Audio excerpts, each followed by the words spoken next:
So I promised an in-depth look at each individual amendment that's on your ballot here in Missouri in November.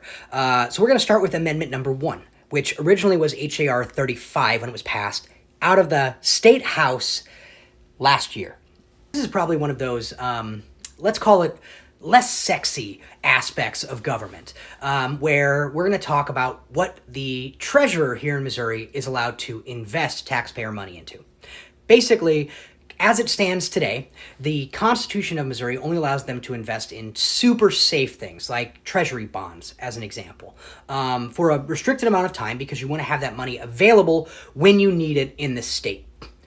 This has become a hot button issue for legislators and for the treasurer because as it stands today, the Missouri government is sitting on $3 billion in unspent money, primarily from the federal government, but also from taxpayer dollars that they've gotten, but just haven't spent because they've continued to make cuts and cuts and cuts to the budget.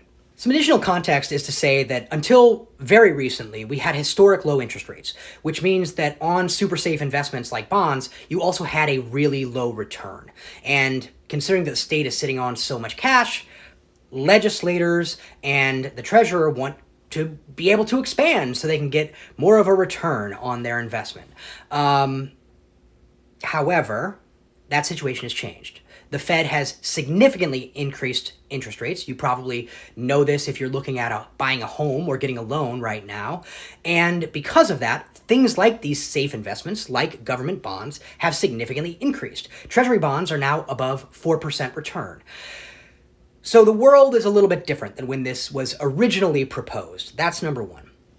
There's also an additional portion of this amendment. So as it stands today, if the treasurer wants to add any additional types of investment or any riskier investments, they have to go back to the people and get approval, like is happening right now with this amendment. If this passes, he doesn't have to do that. He can go back to the state legislature to get approval to invest in other things, additional securities, potentially more risky investments. I don't like that. I think that he should have to come back to the people and make his case. Also, I personally have an issue with this because the whole impetus for this amendment is sitting on $3 billion that our leaders in the state are unwilling to spend on things like pay increases for teachers or improving infrastructure.